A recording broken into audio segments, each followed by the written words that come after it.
সংবিধান অনুযায়ী স্বাধীনতার ঘোষক শেখ মুজিবুর রহমানকে বলা আছেন, জিয়াউর রহমানকে সংবিধান অনুযায়ী কেউ স্বাধীনতার ঘোষক বলতে পারে না। ফলে সংবিধান তাদের ইচ্ছা মতো তারা কোথাও মানতেছেন, কোথাও মানতেছেন না। আমরা তো বলেছি যে গণভোটে জনগণের রায় প্রতিফলিত হয়েছে। 70% মানুষ গণভোটে হ্যাঁর পক্ষে ভোট দিয়েছে।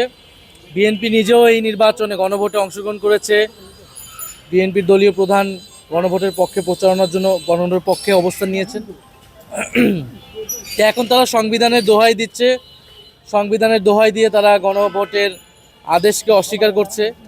কিন্তু আমরা সাম্প্রতিক সময় কিন্তু দেখেছি এই যে স্বাধীনতার ঘোষক, এই ঘোষক নিয়ে কিন্তু একজন ইউএনওর বিতর্কের মুখে পড়লেন, যেখানে আমাদের সংবিধান অনুযায়ী স্বাধীনতার ঘোষক শেখ মুজিবুর রহমানকে বলা আছেন, জিয়াউর রহমানকে সংবিধান অনুযায়ী কেউ স্বাধীনতার ঘোষক বলতে পারে না। ফলে সংবিধান তাদের ইচ্ছা মতো তারা কোথাও মানতেছেন, কোথাও মানতেছেন না। এই দ্বিচারিতা জনগণের সামনে অলরেডি উন্মোচিত হয়েছে। ফলে আমরা আমাদের আহ্বান থাকবে যে অতি দ্রুত তার সাথে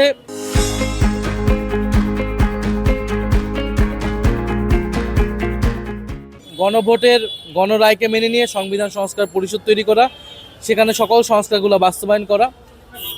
অন্য এর যদি কোনো ব্যত্যয় ঘটে এবং তারা যদি এই ধরনের সাংবিধানিক দোহাই দেয়, এটা জনগণের কাছে বিশ্বাসযোগ্য হবে না। এইটা রাজনৈতিক যে আস্থার সংকট তৈরি করবে এবং তখন এই জিনিস আসলে রাজপথে গড়াবে। তো সেই জিনিস যাতে রাজপথে না গড়ায়, সংসদে সমাধান হয়, এটার দায়িত্ব আসলে সরকারি দলকে নিতে হবে, যেহেতু তারাই মেজরিটিতে আছে।